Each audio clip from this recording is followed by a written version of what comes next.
There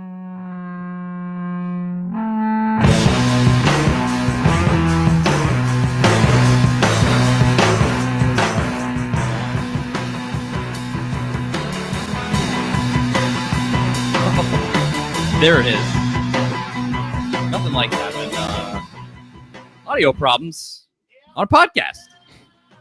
Just right off the bat, it's the very first thing, right? Hello, folks. There we go. There's the beginning of the show. Welcome to the A to Z Sports Big Orange Podcast.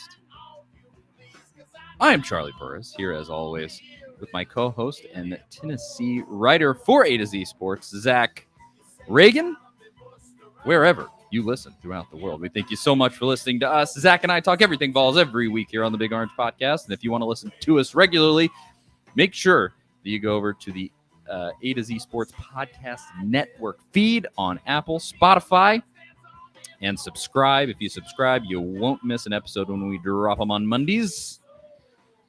At Charlie_Burris, at Zach TNT on Twitter, at A to Z Sports on Twitter and Instagram, Facebook.com/A to Z Sports Nashville, and A to Z Sports.com for everything that Zach and I write. And with all the academics out of the way, Zach, right before we came on, we got some news to talk about. It's actually nice because usually we do this show and we'll post it, and then 20 minutes after we post it, some monumental news drops. And then our episode is instantly irrelevant, and that's always fun. But thankfully, today, Tennessee was kind enough to give us that news right before we recorded. But it is bad news. Unfortunately, specifically for Tennessee basketball, forward Olivier Kamwa is... I guess the way that it was phrased, expected to be out for the season. He's having ankle surgery. He hurt his ankle, went out for the remainder of the game after he went down pretty early against South Carolina with that ankle injury. And turns out he's going to have surgery. It's essentially going to end his season. This is a tough loss. And unfortunately, we have to talk about it right off the top here because it is the biggest news of the day for Tennessee. But Zach, I'll start off. What's up, man?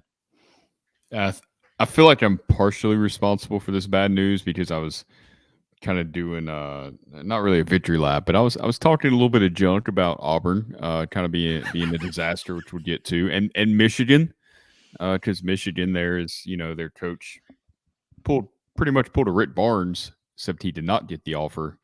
He thought he was going to get the offer there, Jim Harbaugh, and then he has to go back to Michigan and proclaim it's where he wants to be, and that he's never going to go look for another NFL job ever again. And then he loses his offensive coordinator to Miami. So it was kind of fun seeing some other programs implode in the way that Tennessee usually does. And then, of course, this happens. That was a tough look for old Harbaugh having to come back to Michigan and be like, I want to be a Wolverine for the rest of my life, even though 20 minutes ago I wanted to be the coach of the Vikings. I'm back. Interviewing on National Signing Day. I mean, that's what you can't do that. He was expecting to get that job. That's got to be the biggest gut punch. Obviously, if you're going to go interview on National Signing Day, one of the big, arguably, I guess the early signing day is the big one, but they sort of go hand in hand. Recruiting is the thing in college football now. It's so huge, so just a massive part of the whole thing. And for you to go and interview on National Signing Day, he thought he was getting that job, and just to probably have the, we've all gotten it. Look, we thank you for your time. We're moving in another direction. We're going to continue with other candidates at this time. That's gotta hurt. How do you feel if you're a Michigan fan? It's like I said, it's kind of similar to what Rick Barnes did with UCLA, but not totally. Rick Barnes, that was one specific job, and UCLA is a storied program. You kind of understand the infatuation with it, given Rick Barnes and just his history of college basketball and what college basketball means to him. If you look at it objectively, you understand that a little bit. But Harbaugh, I mean, he was talking about maybe going to the Raiders, the Dolphins, kind of flirting with them, where he's got a relationship with the owner, and that was a kind of a thing there for a little bit. I mean, he wanted out of Michigan, and there was just no other option. So, okay, I'm back. I mean, how excited can you be about that? He had to have just been thinking, I reached as far as I'm going to reach. Won the Big Ten, Yeah, finally I beat did it. Ohio State. I did the I thing. did it. He had to have been thinking, I did the thing. There.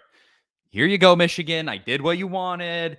Yeah, I didn't get a national championship, but I got one game next to it. And he said, thank you. I'm out. And it's a little awkward. That's rough for him. And then later in the show, I mean, we weren't scheduled to talk about Harbaugh. We are going to break down the whole Auburn thing because it is, let's be honest, hilarious. So we'll end the show with that, with a little bit of that, what is ultimately, at least to us as Tennessee fans, frivolous talk. But back to Kamwa basketball. This blows so much. Because first of all, he's really starting to round into form. Had some really nice games lately. He's become a real force on defense. He's really good at getting his hands on the basketball on the defensive side. It become a really good shot blocker. And then he's actually becoming pretty decent on the offensive end. He was actually, I looked strangely, Tennessee's highest percentage 3-point shooter this season. 44% on the season. He was very judicious with the threes that he took, and really only took them when he was wide open, which that always helps. But had really kind of added that little piece to his game where he became a threat from outside, and then was getting. He's a little rough dribbling the basketball. Just he didn't have. It's tough to be as smooth, but it wasn't there with like the Grant Williams smoothness where he could just make these beautiful moves in the paint. But you could see the potential of like, oh, he's getting there. He's getting there a little bit. I like this. And that's tough. It's a tough loss. And to lose anybody, I think he was averaging eight-ish a game. I'd have to look back at his exact stat line again, but it's a tough loss, man, at an unfortunate time. Well, just you lose him, plus you just kind of lose the chemistry that you've built. Where this over the last month and a half, the last month, it's really felt like the team's kind of come together. I mean, they'd won 5 SEC games in a row. Your one loss is against Texas, and that was 1 point, could have went either way. Tough road game, tough environment. You don't really. That loss is what it is. So I mean, they're playing really well. People are like, all right, Zakai Ziegler, everybody's starting to notice that kid where maybe he's the star of the tournament type player. I mean, that's what he reminds me of, this player that kind of burst onto the scene nationally in the tournament. All the ingredients are there for this Tennessee team to really have some momentum going into March. And now you worry about, how much will this impact that momentum? How big of an impact does it have on this team? What does Rick Barnes do with the rotation now? Does he, go with a smaller lineup on the floor? How does that affect how they've been playing? Do they take a step back? That's where I worry. I think unless Rick tries to take sort of a page out of like Jay Wright's book, Villanova, where you just put almost all small guys on the floor. I don't necessarily see a way around doing something like playing Jonas Aidu now. Like, you're gonna have to pull in some guys for minutes that you weren't planning on pulling in. Urosh is gonna have to play more, which he's improved a ton this season, but improved a ton for Urosh because still kind of makes him a mid-level kind of player.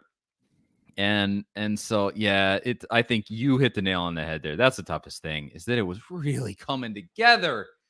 This South Carolina game might have been best game of the season. Honestly, it probably was. Maybe the UNC game. You just had a couple of these where you just were clicking on every single cylinder. And that's really tough. Now, granted, in this South Carolina game, they actually did all of the clicking on all cylinders without Kamara. So it was almost all entirely in the second half, and he went out before the second half even started. So, take that as you will. He was a valuable piece, though. I looked 8.6 points a game. He was your leading shot blocker at over 1 a game, and then I was actually a percentage point short. He's a 45% 3-point shooter, and so that's a void that's going to be left for you. Hopefully they can pull it together because yeah, man, some of these pieces that are like Zakai Ziegler, dude, is just the Energizer Bunny out there, bringing the electricity. I love it so much. And then you just take this shot like that, and you just go, like it looked like we were cooking. And so hopefully they take it and can still be good because you are. Yeah, I mean that's five SEC wins in a row. Is that correct? Is that what you said there? Yeah. They, their last loss was Kentucky in the SEC plus the loss to Texas. So they were rolling. They hadn't lost a conference game since the middle of January. This game against Mississippi State feels like a huge game. Road game. Yeah. Mississippi State's capable of winning that game. Tennessee's way better team, but that's one that right before the Kentucky game, after this injury news, it feels like kind of like a trap game to me. If they don't come mentally prepared, I could absolutely see having a tough time at the hump, as I recall it is called down there in Starkville. I've actually been there a couple of times. It used to be one of the toughest places to play in the entire SEC, but since Rick Stansbury left, it's just not the same, unfortunately. But also, they don't have players getting into fights with each other in the stands at tournament games anymore. So maybe Mississippi State is happy about that. But yeah, it's a big game. It's an important game that I don't want to say it's an inflection point, but I think it could be a real indicator as to how the rest of the season could go. If you can continue building and being not just as good, but better than you've been, because it is a road game. I mean, you're really going to have to bring it. If you can continue that momentum, I mean, you're playing right at the right time. That's everything. That's everything in college basketball. It's been the knock on Rick Barnes for always, is that his teams in the regular season, you're killing it, and then they fizzle out at the end. You want to see, a guy like Josiah Jordan-James right now. I actually am planning on releasing a quick little write-up about him in the next couple of days, where it kind of looks like he may be finally in his third year, maybe rounding that corner a little bit and becoming the guy you want him to become. And if you add all those pieces together, maybe adding all those pieces together makes up for the loss of Kamara, or it throws off the chemistry and the stuff flies off the tracks. We'll just have to see. But hopefully everything continues in the correct direction. Do you think this team, the way it's currently constructed, and based on the other teams out there like Baylor and Auburn, I mean, do you think this team can make a Final Four run if everything goes right? Do you think they're talented enough? Yes, I absolutely do. Now you have to. They may be in a position where they have to get the correct draw. Like you look back a couple of years ago when they lost to Loyola Chicago in the tournament. I think you would have played Kansas State in the Elite Eight. And you just look and you go, we had a way better team than Kansas State. But that was the draw that came up. Kansas State had a big upset. I don't remember who they beat. But something like that. And you just would have gone into that Elite Eight game, the far superior team. And sometimes the draw just pops out that way. And you get favorable matchups. And Loyola Chicago ultimately beat them and moved on to the Final Four. And so I think it may take some of that where maybe like the number 1 seed you were going to have to face gets knocked out before you play them. Maybe something like that. Although I feel like Tennessee, at their current trajectory, they're not going to play the 1 seed in the Elite Eight. They would play the 1 seed probably in the Sweet 16 because they're probably going to be a 5, 6, somewhere in there. I don't think that you're going to be like a 2 seed. That's not that train has passed already at what, 6 losses now? Unless you just win out and win the SEC tournament. Yeah, if they didn't lose, because you would have some really sweet wins. Yeah. through all of that, you would beat Kentucky, you would beat Auburn in that. So you'd have a win over 2 top 5 teams on the way out. And then if you won the SEC tournament, I mean, yeah, okay, at that point you would probably get a 2 seed. I think almost no matter what you do, a 1 seed is gone. But that would be a pretty phenomenal end to the season. Yeah. I think we don't count those eggs. You also gotta go to Arkansas, who they're playing really nice right now. Like that would be. I mean, and that at Georgia game suddenly is kind of interesting the way they almost knocked off Auburn. So I even said this on Saturday morning. Got kind of a group chat with some friends of mine, and we were just talking about the games of the day and like betting on them and some stuff like that. And I was like, I don't know. Auburn's like not playing incredible right now. They really having slow starts in games. And actually, weirdly, that game was the exact opposite. They came out blasting, and they were up pretty big in that game. And then just the wheels flew off against Georgia. It was actually on during the Tennessee game, so I only saw it in retrospect. I saw the score all the way through, and Auburn was up big at the beginning. Then it got closer and closer and closer and closer, and Georgia actually had the lead right there at the end. But I don't know. I just think forever, Bruce is not a guy that's going to beat you with X's and O's. He never was at Tennessee. He never has been at Auburn. And it's those guys that always scare me, where you go, they're definitely going to blast their way through March. We'll see those guys at the Final Four for sure. Like a Jay Wright. He's that dude. Rick Pitino was always that way, where you just go, man, he's just a great in-game, except against like John Calipari in Kentucky for some reason, had a total mental block against them. But, just some coaches like that, where you just go, he will outcoach you. Bruce is not that guy. He just lets his dudes play, and he puts great talent on the floor. Whether he obtained that talent legally or by illegal means, whatever it may be. And so that is always going to kind of chase them, where they're going to have these weird games like that. And so I'm not saying that they're suddenly beatable. The talent on that team is excellent. They're very good. They have probably the best player in America, Jabari Smith, on their team. And that's going to carry you really far no matter what happens. But that element that always hangs out there with them, to me, in my analysis, is that there's always a chance they're going to have an off game.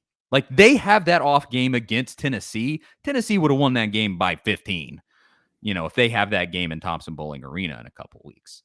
That's not an easy win for Tennessee, but a win nonetheless. And so, just my 2 cents there. You stack up like him against like Scott Drew. Like, I think Scott Drew is a better Baylor, for the people who don't watch college basketball habitually, like you and I do. I mean, he's been there for how long now?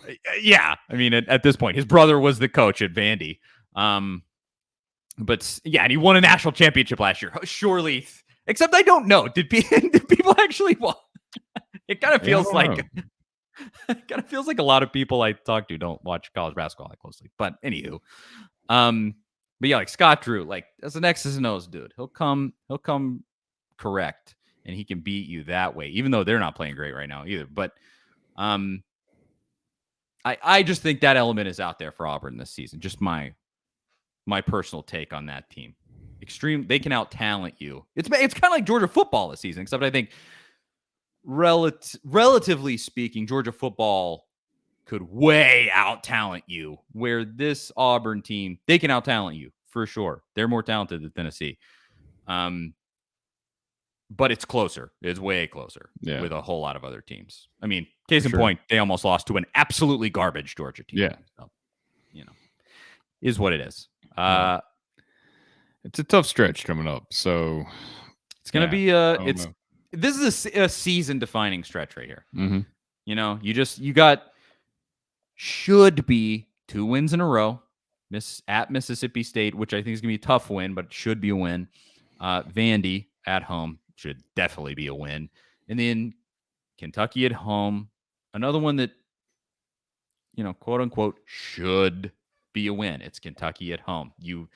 Historically, Rick has not lost that game, no matter how good Kentucky is. And then at Arkansas, that's where it gets real tough. Yeah. Speaking of Vanderbilt, I feel like they might have broke Will Wade at LSU at this point. I feel like, because the wheels have kind of fell off there with the LSU. I mean, they were 15-1 at one point, I think. They've lost 5 out of whatever. I'm not sure.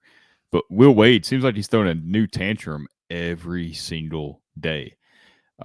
Today he was going on about how he recruited too many big guys, and it's, I guess, something they'll get fixed next year. And I don't know. He's just, it seems like he's having a complete meltdown in front of us over these last few weeks. And it's great because I think LSU is probably just going to switch up and be like, you know what? You did make illegal offers to players, so maybe we will fire you with calls.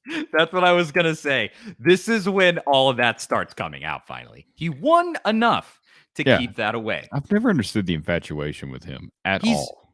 I mean, he is a bad season away from getting fired with cause because they have all the cause they need. It's sitting right there. Case in point with what Auburn's doing right now. Their schools are not afraid. And what Tennessee did last year. Again, we're going to talk about that in a little bit. But, schools are not afraid to use that stuff against you the second things turn south. And Will's time might be coming. I don't know. He's been good for long enough that I bet they give him the benefit of the doubt for this season, right? He seems unhinged. He seems like a crazy person to whatever extent.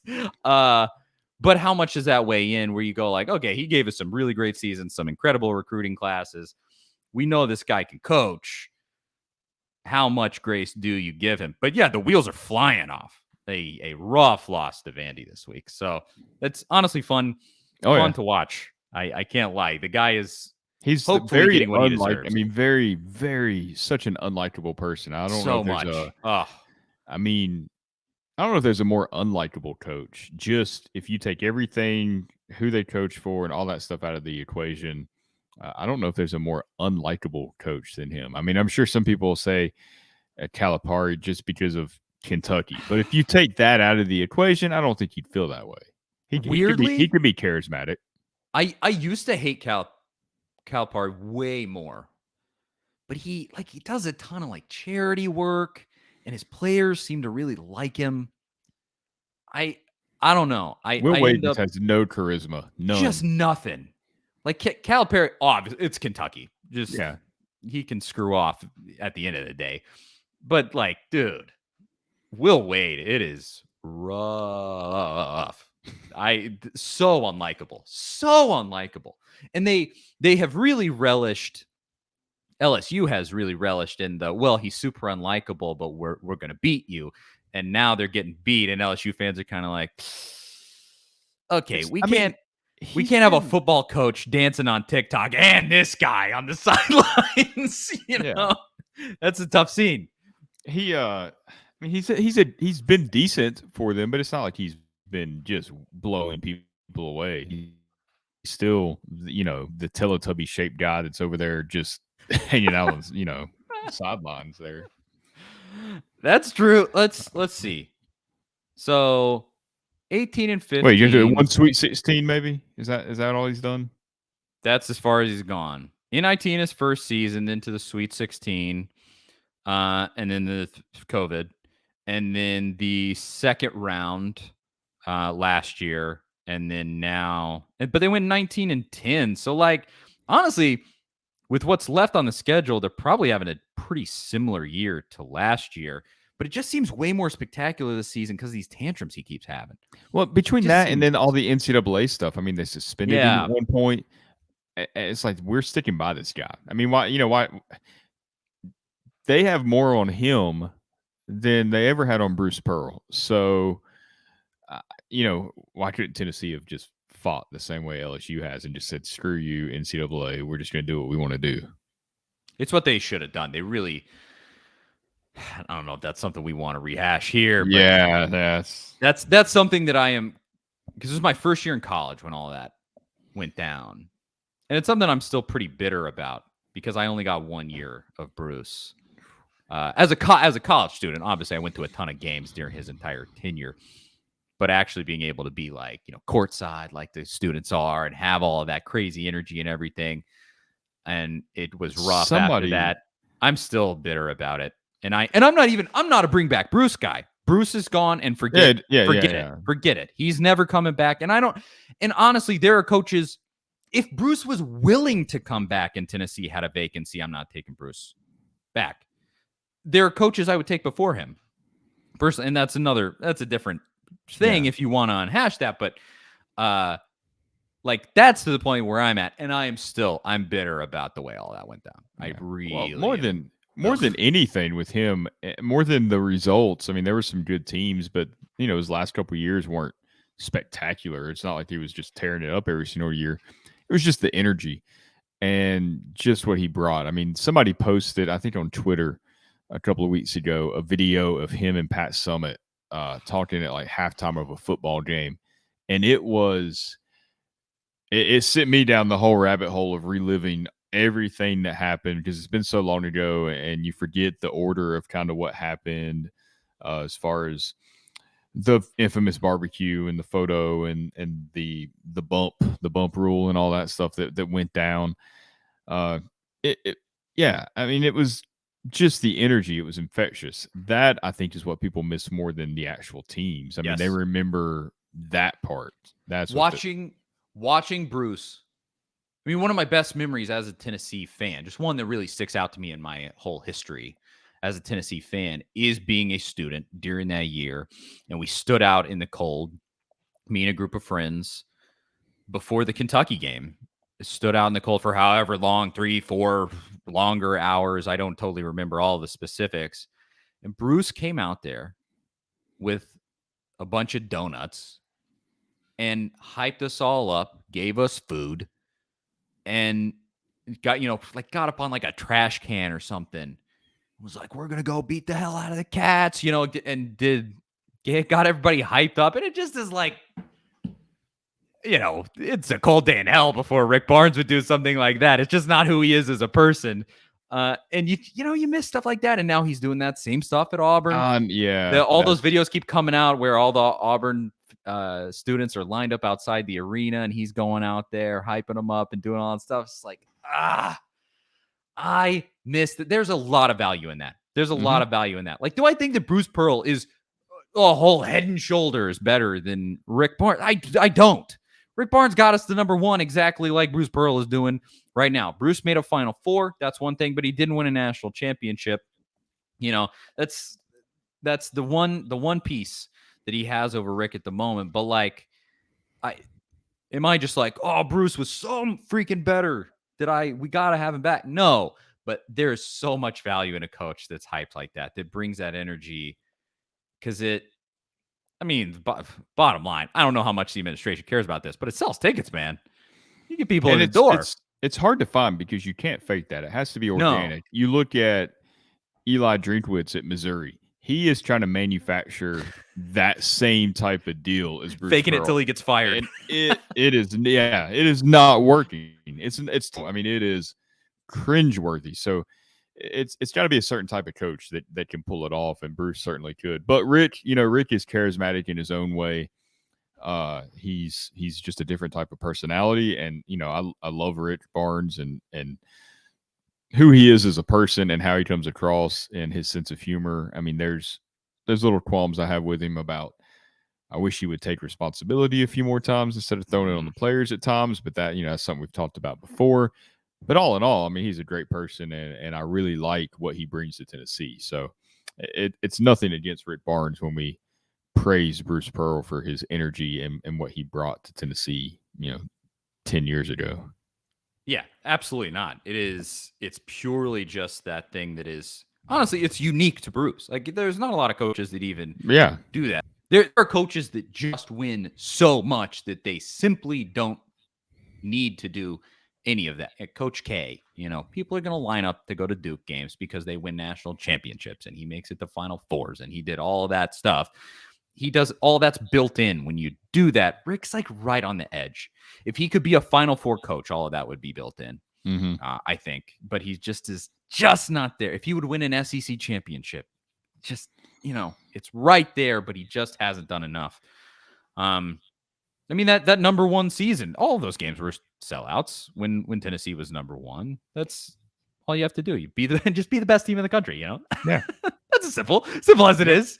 It's not that complicated. That's our advice to you, Rick Barnes. If you want to make things easier, just be number one. Be the best team in the country. Why is this hard? No, yeah.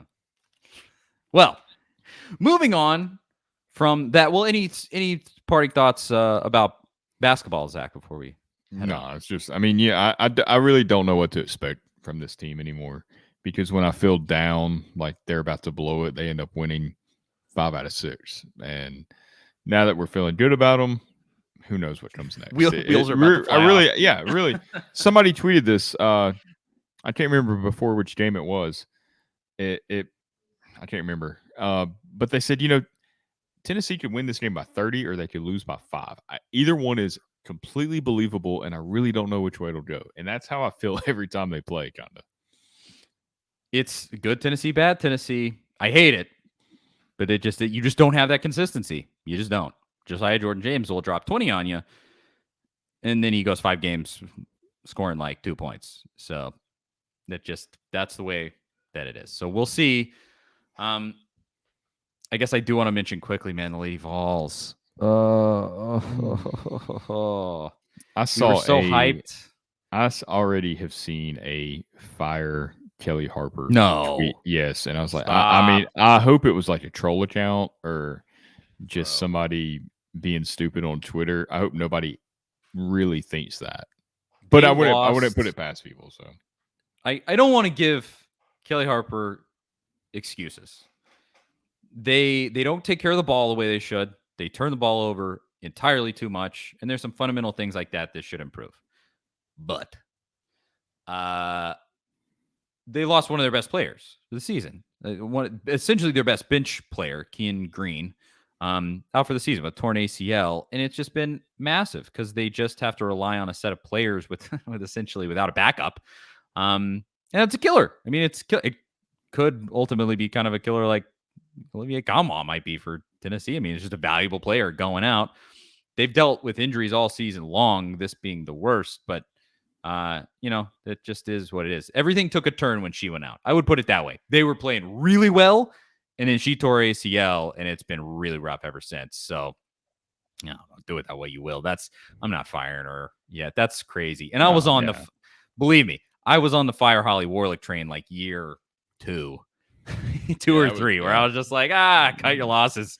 This is, but all right. Yeah. Come on now. Come on. They played Connecticut. Give me a break. Maybe they'll get it back together. We'll see postseason and everything like that. That's where it really matters. But let's talk briefly about this. Don't want to spend too long on this subject, but let's just talk quickly about the situation. This tangentially has to do with Tennessee. Alvin Kamara, man, getting in some hot water in the NFL. I'll just play. This is the report from Adam Schefter. This is just the audio of what he said. This is the full breakdown, so I don't have to give it. Here we go. Alvin Kamara has a court date 1:30 local time in Las Vegas. He was released earlier today on $5,000 bond, charged with battery resulting in substantial bodily harm. The details we have right now are from the Las Vegas Police Department, where they allege that Kamara and 3 of his friends got into a fight with a man whose name was Darnell Green, coming off an elevator. According to police, what they allege that Kamara put his hand on Green. Green then pushed it off, and the result was a fight that involved Kamara punching him several times, fracturing his orbital bone, along with other damage that he sustained. And when the man was down on the ground, knocked unconscious, again, according to police, Kamara and his friends proceeded to kick the man before leaving. That is what we know right now. Obviously, not a good situation, but more details. Not great for Tennessee legend Alvin Kamara. Obviously, a guy that we all felt didn't exactly get enough playing time at Tennessee. Thank you, Butch Jones. But Tennessee great nonetheless, because he has turned out to be such an awesome NFL player, if nothing else. The craziest part of this, I don't know that we would have covered it, but it's an interesting situation, particularly because this happened. And he went and played in the Pro Bowl afterwards. That happened, and then the next day he goes, I don't know, had like 6 catches in the Pro Bowl or something and played, and then this comes out and he goes and gets arrested, released on $5,000 bond. Tough day for Alvin, man.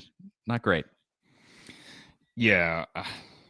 There's a lot to digest here with this. My first reaction when I saw the news Sunday night was, okay, well, somebody tried to attack or accost Alvin in a nightclub or something in Vegas. There's no way that this beloved volunteer, who's never really had any off the field trouble, did this. And there's still a lot of questions to be answered, but it does appear that there's security video that kind of backs up some of what this guy has said, and that's always going to be, that could be troubling. And I still think it's probably a situation where, maybe people had some drinks, how it goes. People start kind of mouthing off to each other, then it turns into a whole melee, and who knows what happens. And it sounds like from Kamara's statement that he really doesn't fully necessarily remember exactly how it happened or the order of what it happened, or he's not telling the entire truth. I'm not really sure. I mean, he does admit to punching the dude or trying to punch somebody.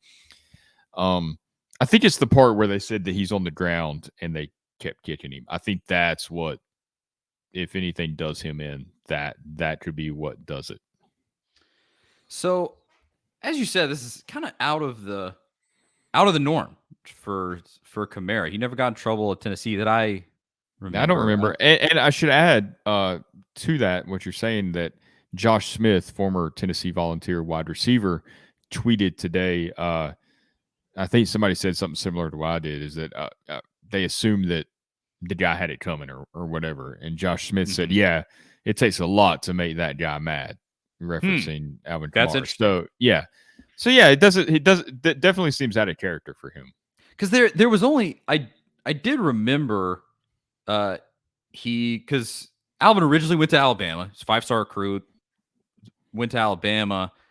He got arrested. I'm actually looking at it here. Running back Alvin Kamara arrested in Georgia in 2014. Charged with driving on a suspended license, no driver's license, safety belts required, and then a failure to appear. According to the report, he spent 8 hours in jail and was released on $2,000 bond. That's like the only thing. Like, there's not like a history of violence or anything. So I'd be interested to see the report to see it. Maybe there's am I just stuff I'm not remembering? I don't know. Not to say that even having a history of that stuff happened, it all makes this okay or anything like that. But it's notable, I would say, because you have former teammates being like, it takes a lot to make that guy mad. Here's my take, and I say this: it is a serious situation. Someone got hurt, and people are in trouble with the law.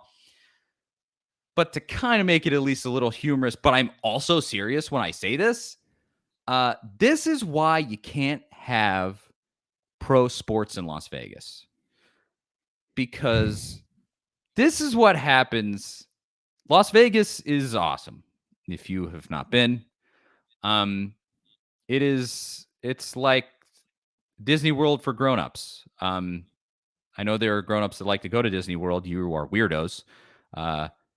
But hey, that, only God can judge you.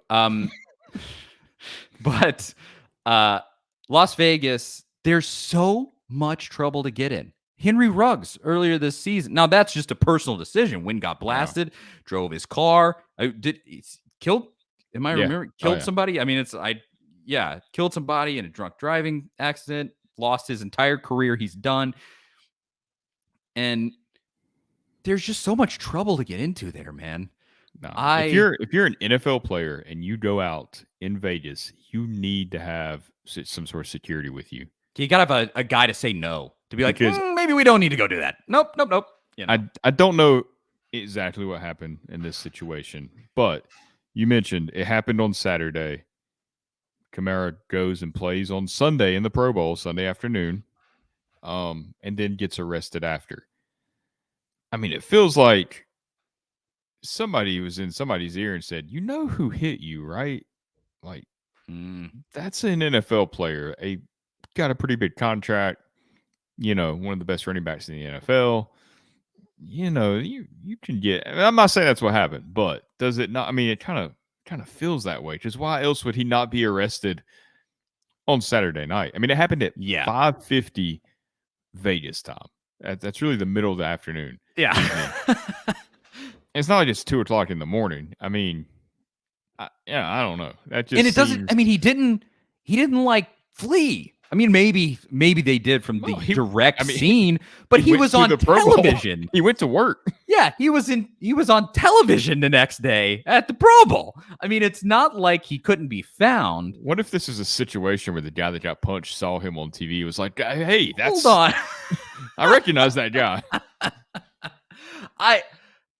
Who knows what the exact situation is, but that is, man, just be careful in Vegas. Anybody and everybody can get into trouble there. And in a situation like this, contrary to the commercials, what happens there does not stay there. It comes out in the press, and Adam Schefter talks about it on SportsCenter. So that's a rough night. Who knows what'll actually come of this? It doesn't. I'd say he probably pleads down. Probably will be a civil suit of some sort. No matter. That's what I would expect in the future. And I bet he gets some sort of suspension from the NFL for violating the player conduct policy. Yeah, I bet he would plead out to probably no jail time, and then you pay what. I mean, he can pay whatever he has to pay. And I guess he paid the $5,000 bail. Well, there will be a civil suit. There will be, and I mean, if you plead down, there's going to be some sort of like community service or something crazy. Yeah, he'll pay up to that penance, but then that civil suit. That's just in that situation, you get beat up by a rich dude. Well, you break an orbital bone. That's bad. Payday. Yep, that's an expensive hospital bill. And there's the way the injury, the PTSD that's going to go into that, not to get too legal talk on all that, but that will be part of all that settlement. Yeah. So that sucks. Not good. Not good. Yeah. I'm not gonna exonerate anybody. You face the consequences of your own actions, but we just talk about it. The guy went to Tennessee, and then he had the odd situation where he went and played in the Pro Bowl after it happened. So thought we would just don't hit on it. If you're an athlete, you are a target when you go out. I mean, it just comes with a job. You can say it's not fair. That's true. But that's part of being a celebrity, a professional athlete. You're going to be a target. You have to take extra precautions when you go out, especially in a place like Las Vegas where, the city never sleeps. It's midnight, 24 hours a day, pretty much. You have to know that you're going to possibly be in that situation, especially when there's lots of alcohol involved. And look, you hate it's that way, but that's the life that you kind of chose. It is what it is, and it's not going to change. I always say this, and it pertains to pro athletes and ultra rich people or anybody who's prominent like that. You gotta have somebody who will tell you no. You got see, you see like Jeff Bezos. That guy hasn't been told no about anything in his life for a decade. No, he went to space. He's the richest guy in the world. What are you going to tell him? No, you can't do that. It costs too much money. There's nothing that costs too much money for Jeff Bezos. And everybody wants a cut of what he's got going on. The guy's never been told no. The closest it's been is when his wife divorced him and took half his money, and it wears on you. It gives you a different mentality, just never having someone push back and go like, maybe you shouldn't.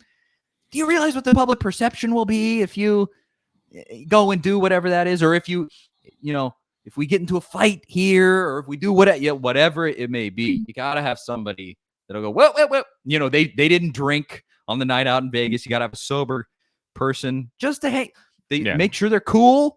They're can be a part of the crew. They're probably on payroll at that point. Exactly. They need, honestly, if you have that much money, they need to be, and just somebody to go like, whoa, how about we don't do that? none of it's an indictment on Alvin Kamara. I'm not attacking him because if I had Alvin Kamara money, I would probably need that person too to tell me no. Especially if you're that rich and you can do whatever you want to, go wherever you want to. I think we'd all deep down, we know that we need a little bit of guidance. Oh, dude, if I think back, in college, I got an internship my junior year or whatever, and made Paul less than I do now. Obviously, it was an internship in college. But at the time, and it feels like you're making like $1 million. So I can't imagine actually making $1 million as at that age. Like some of these kids who are pro athletes make, $5 million in a year at the age of 19. And yeah, just I would go nuts. Yeah, I'm not one of those. It's like, look at this idiot. You got to know how to manage your money. You should not put yourself in this situation, man. Until you're in that situation, I'm not about. I know what I would like to think I would do, but it's not that simple always. No. I mean, that's the reason you see so many rich people kind of flame out and go down dark roads. This is actually funny. Made me think of it. So in high school, when I was 17, 16, I don't know. This is my first job, whenever it was. First job in high school. I had a friend who was a member at a golf. I won't say which golf course. I'll leave, so the innocent, for the sake of the innocent, at a private golf course. And I got this job because he was a member there. I got a job as a cart guy because he just hooked me up. It's like, hey, I'm a member. We can get you hooked up. First job, whatever. And that job was based on tips. And people who are members at golf courses are rich.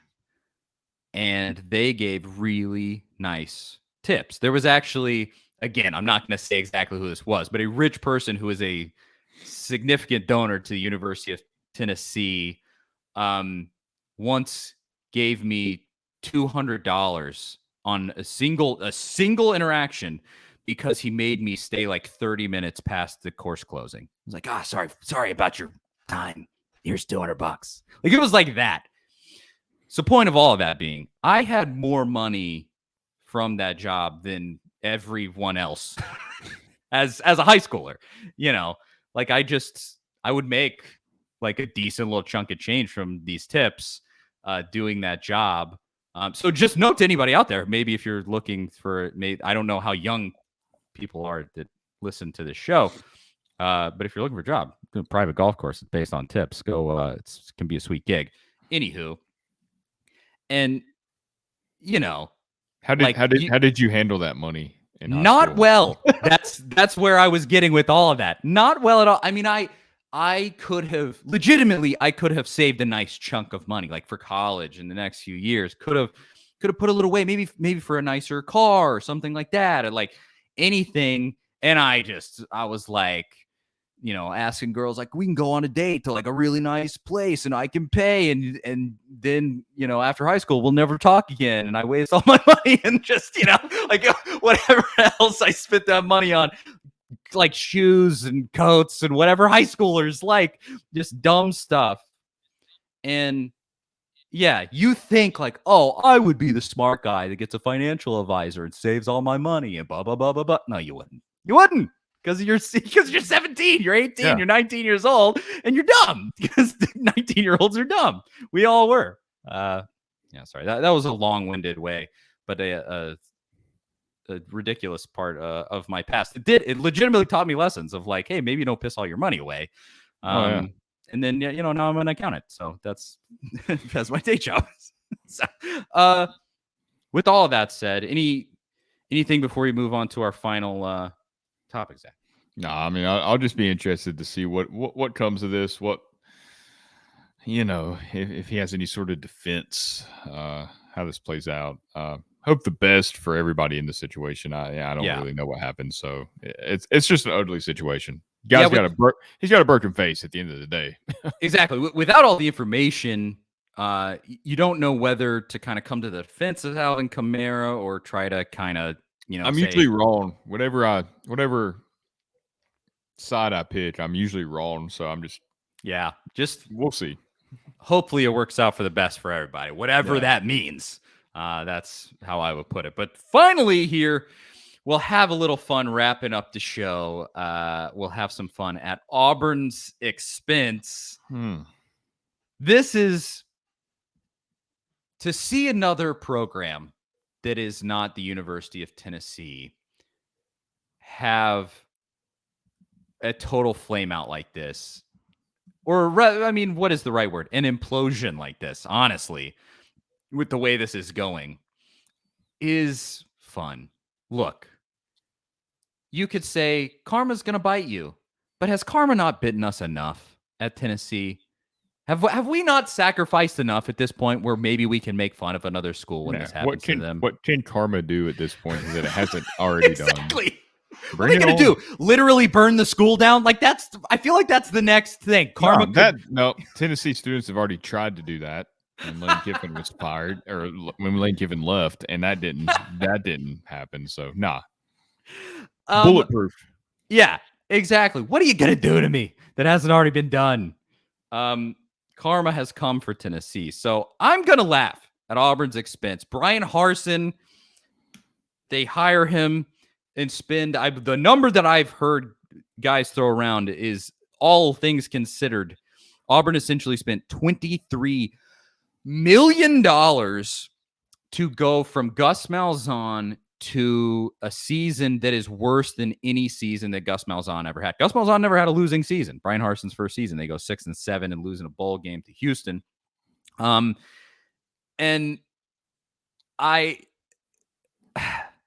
it's tough for me on one hand, because I am certainly a proponent of firing guys before it gets too bad, which Auburn did in this scenario. It was just never that great with Malzahn. He just never could really get there. He reached the one national championship game, he lost. And just after that, it just wasn't, occasionally he would beat Alabama, and that was about as good as it ever got. And so they make the move, kind of maybe hoping for like a Georgia Kirby Smart situation with Harsin, and it just ain't working. Well, it ain't happening. They obviously fired Malzahn without really knowing, and that's part of the backstory here. Is the boosters, for whatever reason, because this would not have been any better, wanted Kevin Steele, who was the interim head coach after he, I think, kind of helped push Malzahn out the door, which is, the more we learn about Kevin Steele's character, the more that's not totally surprising. As an aside here, he took the Maryland defensive coordinator job and was on the job for about 3 days before he bolted from Miami. Not that I blame him for going to Miami, but anyway, the boosters kind of wanted Kevin Steele, Auburn's athletic director, not going to give in to them no matter what. Went and hired his guy, didn't even know who his guy was, and he goes and gets Brian Harsin, who just a weird fit from the beginning. I mean, I think that's what's kind of fun about all of this with Auburn, is that we all saw it coming. We've been saying it since the moment he was hired that this is not going to end well. I've wrote several articles in, I guess, December, January, and Harsin's about to crash and burn. The minute that Derek Mason left Auburn to be the defensive coordinator at Oklahoma State, seemingly a step down.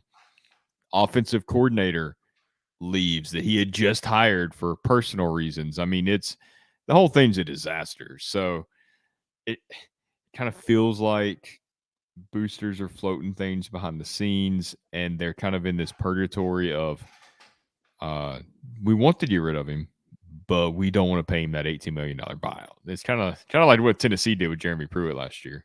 So the latest statement, this is a official statement from Auburn. I can't not believe it. Why would you do this? Why would you do this? This is earlier today, on Monday. The Auburn administration is judiciously collecting information from a variety of perspectives, including our student athletes, and moving swiftly to understand any issues in accordance with university policies and procedures. Decisions regarding the future of Auburn and its athletics program, as always, are made in the interests of our great university and in fairness to all concerned. We do not make institutional decisions based on social media posts or media headlines. Dude. I mean, no. Why would you do this? So, what they're saying here is that we are frantically behind the scenes looking for a way to fire this guy with cause. That is what they are doing. Is that people are running around like chickens with their heads cut off in the administrative office at Auburn, searching for ways to get this guy out of his contract. And what they could have done is just said nothing. That's all you had to do. So you just said it. It seems like they're kind of taking a page out of the Tennessee playbook here. And this guy is sucking it up like Pruitt was. And Tennessee, I think the story is not totally clear. It's a lot of hearsay.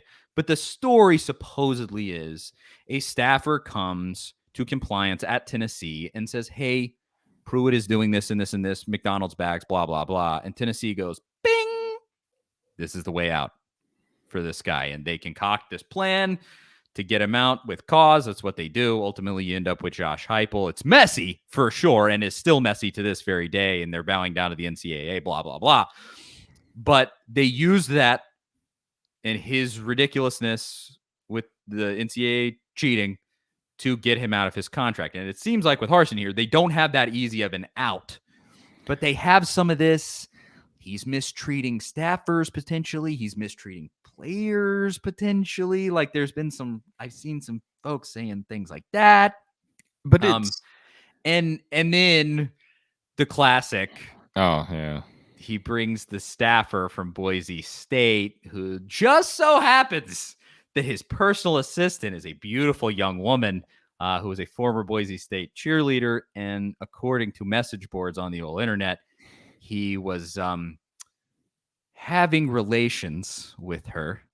And that is a part of this also. Allegedly, supposedly, according to what has come out about all of this. And so it seems like they're kind of taking the Tennessee tack here and going like, maybe we can get this guy that we hate and get him out of here without having to pay him this massive sum of money. But will they actually be able to do that?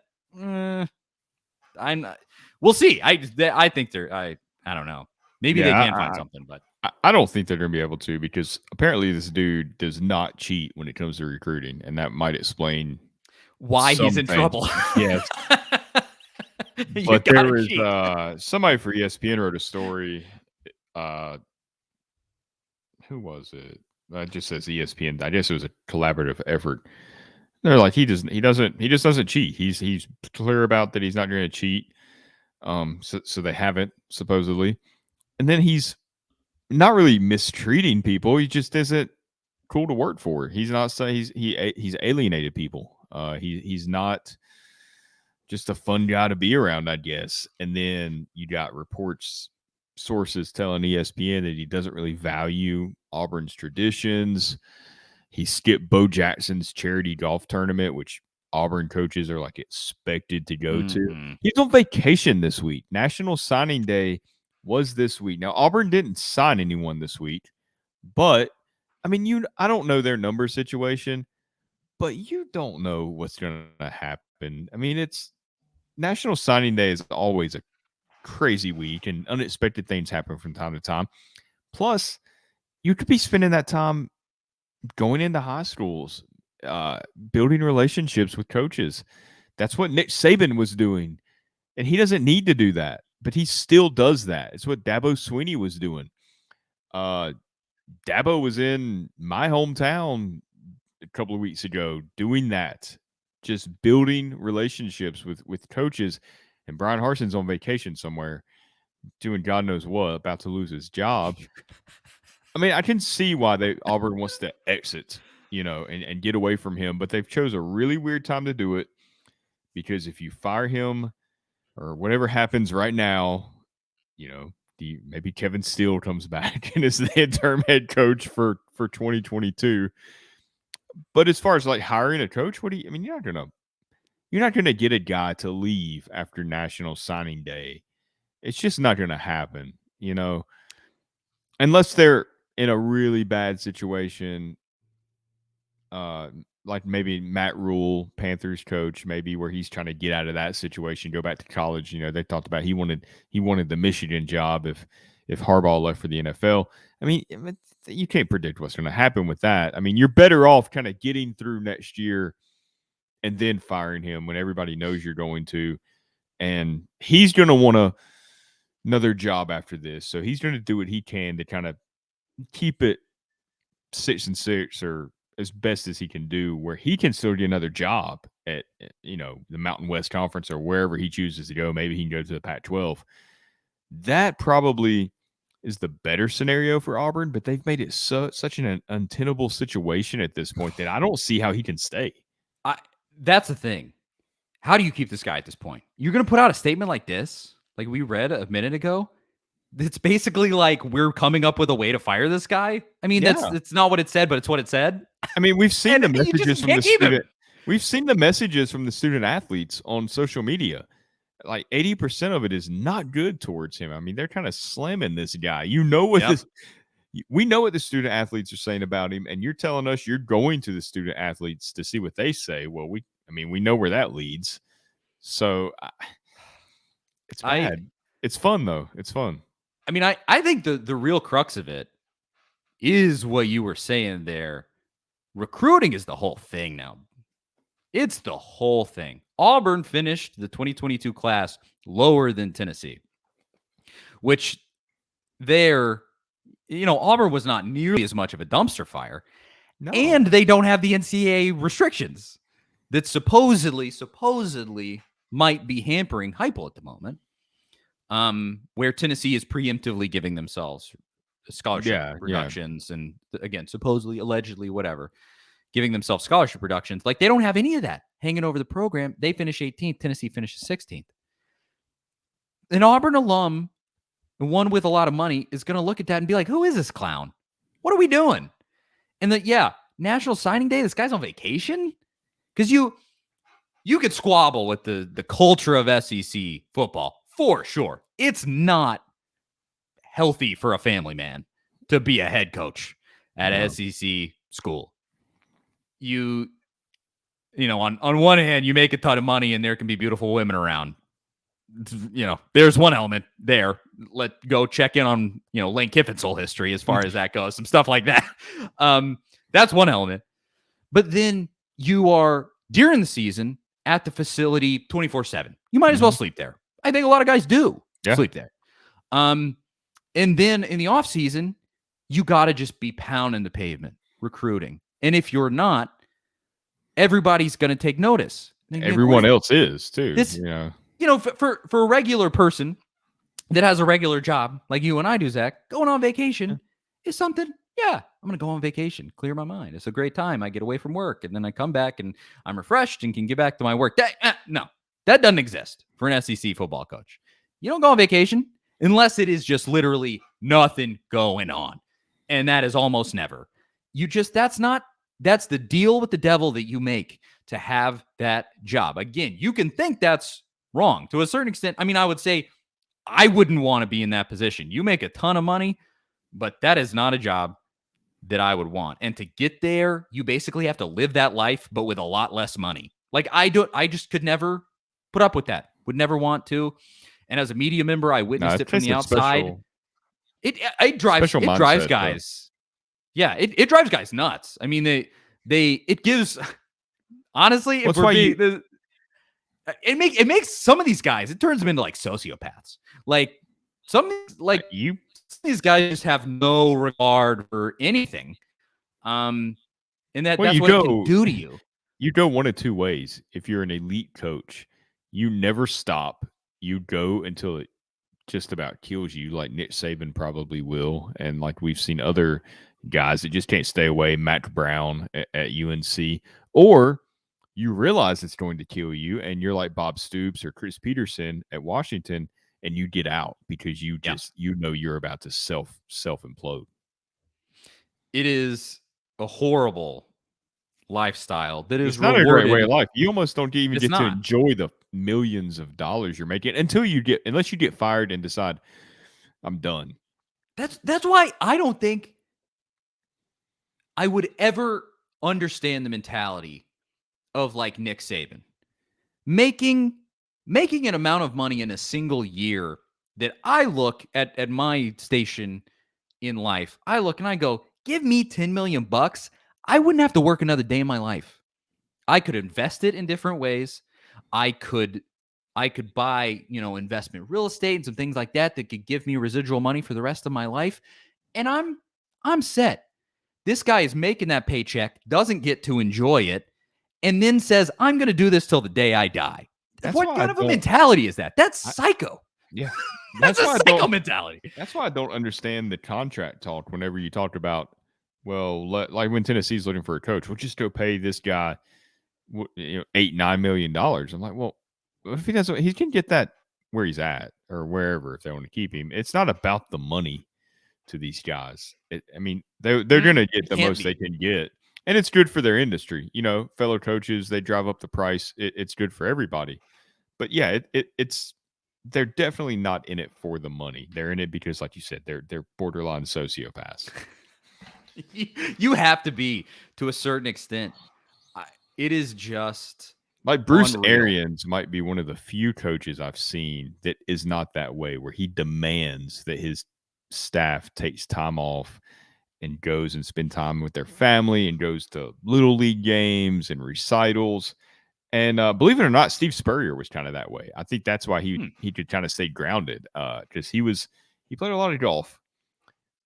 He ran his staff out of the building at times. He was hard to deal with, but he did put a value on some of that personal time. I don't know if it was family time, but it was definitely, I'm going to get away from this for a little bit. It's rare, but it does happen. Like you said, Chris Peterson is like the most obvious example that I'll always remember, where he basically went like, this is just not a way to live. I'm out of here. Yeah. I don't care. I made my money, made the playoff. I'm good. But then other coaches is just, that's what they want to do till the day that they die. And more power to them. I don't know. Not me. Couldn't be me. I'm happy for you. I'll take the paycheck, but I do not. I couldn't do the job because I don't know far enough, and I'm not that type of person. But even if I was capable of it, I don't want that life either. But circling that all the way back around, it appears that Brian Harsin is kind of in our camp. He is not that guy. He doesn't want to be that guy. And it turns out he has been tasked with being that guy. And he's, that's, like I said, it is the deal with the devil that I'm making $5 million and I will never see my family. If I do see them, it will be inside the athletic facility where I am the coach. Like, that is how it works, whether we like it or not. A great con on his part where he took this job. He saw the $18 million buyout. He's like, I'm going to do a year at Auburn and then I'm going to get fired. And I'm going to enjoy as many vacations as I want with their $18 million. I always say it, man. The best job in America is being a fired college football coach, high-level college football coach. Yeah. You get that $10 million buyout and just go make $200,000 being the wide receivers coach for the Cowboys. What up, Derek Dooley? Yep. And he conned the system. What a genius. I guess Derek Dooley, his buyout wasn't that big. But like now with the buyouts that they are, you can just get massive, massive amounts of money. And for what? Pruitt, it would have been like 12. But he didn't get it, unfortunately for him. But yeah, like it's a sweet deal if you can get it. But it looks like Brian Harsin might. I'm genuinely like on the edge of my seat to see where this goes. From outside, not having to care emotionally. Please drag it out. Yeah. I don't want a quick resolution. I want them to drag it out, and I want them looking for a coach in March. And seeing what would happen with that. Fascinating. Mm-hmm. Absolutely fascinating. This was the worst. They have no one there that can take over. Everyone's left. Yeah. Who's gonna be in charge? And this as a reporter on the team. For the team, a reporter for the team. Like, this was the worst period always. was the waiting on the coach to get fired. You know it's sour. You know it's done. It's over. Let's be honest. Auburn is clearly figuring out a way to fire this guy. And you just have to sit here and wait to see what they do. I mean, this is what we did, a year ago? Yeah. Exactly a year ago. I mean, we already said they're basically taking a page out of Tennessee's book, except Tennessee just never made a statement or anything. Tennessee didn't let it out there. Took just about a month until we finally got a resolution. It was so bad. And we were saying all that stuff where we were like, well, everything that we're hearing is indicating that this guy is going to get canned. And then there was a whole other set of people being like, he's going to be the coach next year. You guys are stupid. I mean, they had us entertaining the possibility that he could return. It lasted so long. It's like, well, yeah, maybe. Sorry to media at Auburn. That sucks for you. I'm having a good time. No, it's tough on your psyche as a reporter on that, or talking about it on radio or podcast, but it's good for ratings. Oh, yeah. You can't say that. Absolutely. People love hearing about it, boy. Well, that's all I think. Big Orange Podcast, Charlie Burris, Zach Ragan. Anything to wrap it up for the good folks at home, Zach, that we haven't said already? Well, since we're at the end of the show, I feel like I could bring this up. What is your quick reaction on the report that Aaron Rodgers is not an option for the Titans?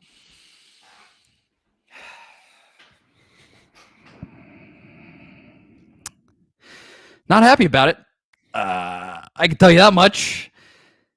So, yeah, I mean, if you're listening this far, yeah, congratulations. Thank you for listening. We greatly appreciate it. Let's just get into this shortly.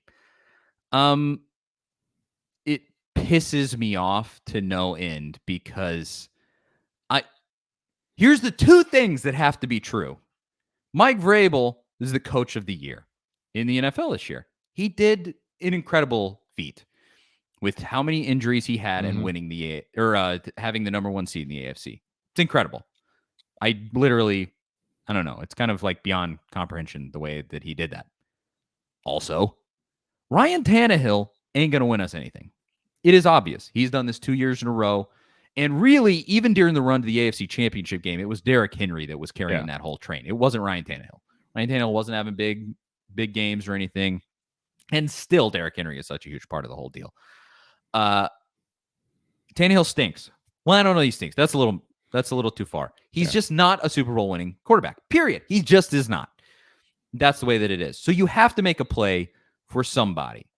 And not only do they come out and essentially quash the whole Aaron Rodgers thing, I could live with that. It would have been a giant stretch to get Aaron Rodgers. You would have had to just sell your soul to get him. But you got some options out there.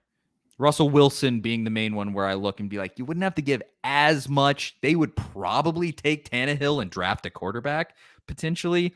Like it's a move. That would actually make sense for Green Bay too.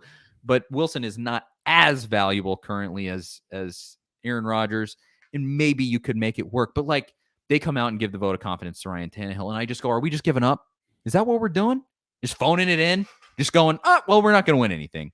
And then for Todd Downing, the dump ass OC, they go and instead of firing him and getting a new guy, they give him like a backup in Tim Kelly. It's like insurance plan. Yeah. What is that? What the heck's that going to do?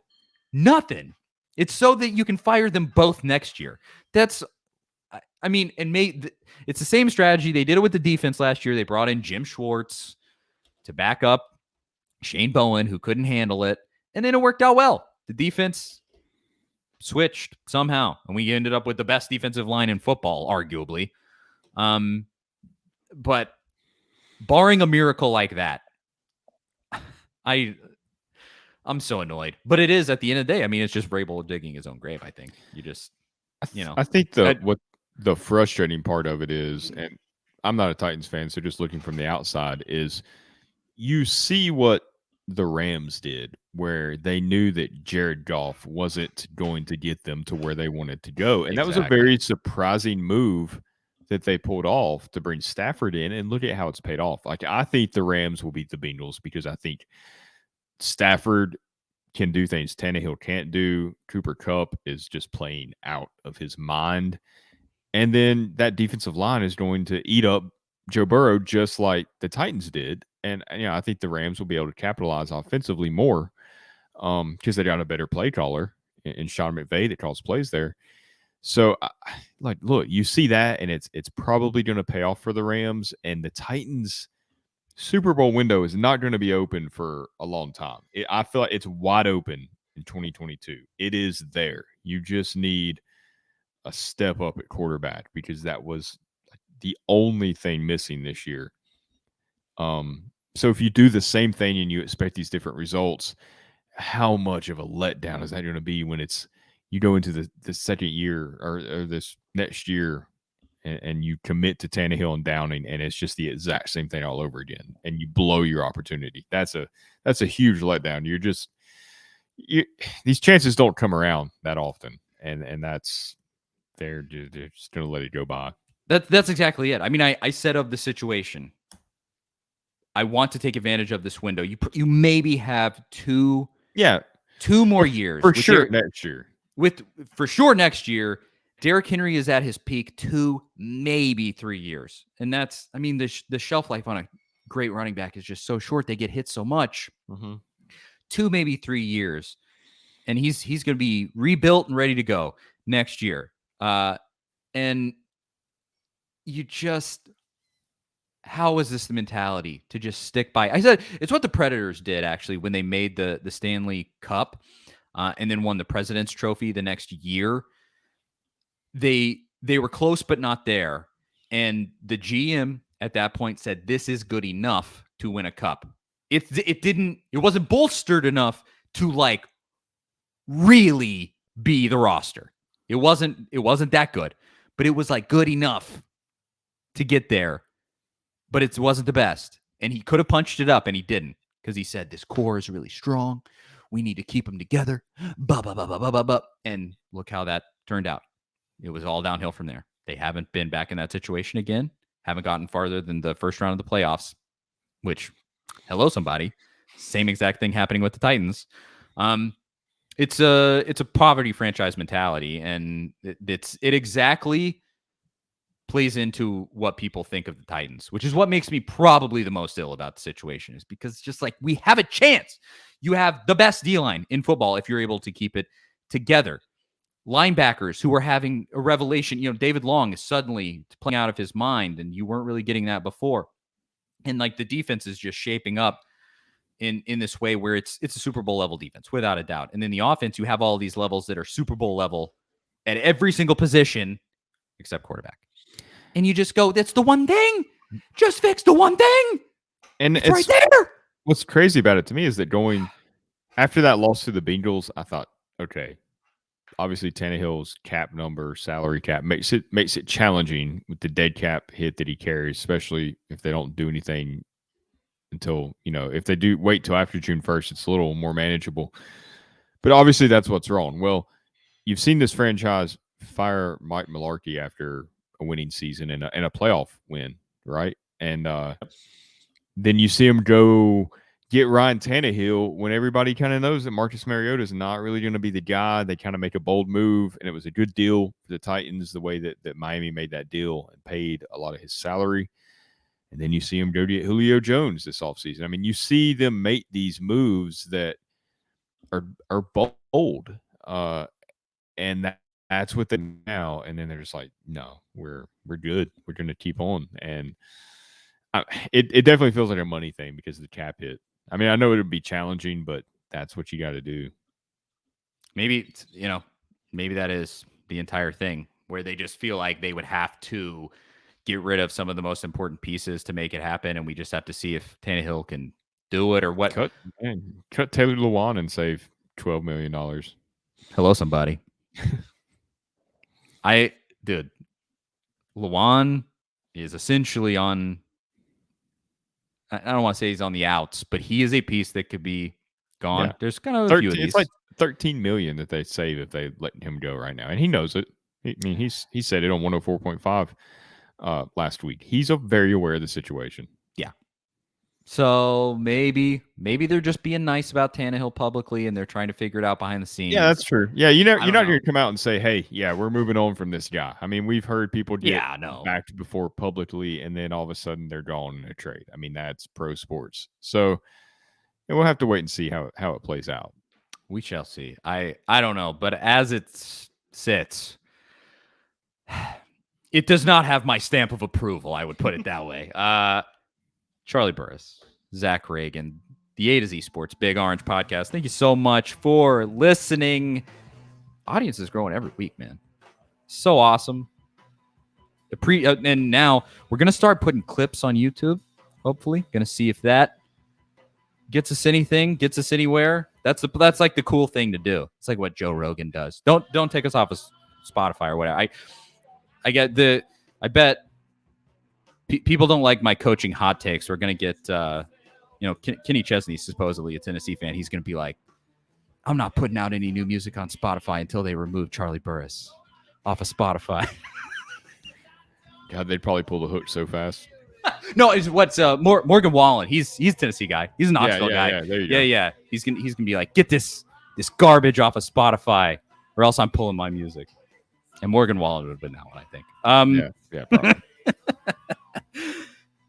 Thank you so much for listening. That's it for us. At Charlie_Burris, at Zach TNT, at A to Z Sports, A to Z Sports.com, and Facebook.com/A to Z Sports Natural. The A to Z Sports Podcast Network. Feed, rate, review, subscribe, blah, blah, blah. That's the whole thing. Thanks again for listening, and we'll talk to y'all next week. See you guys later.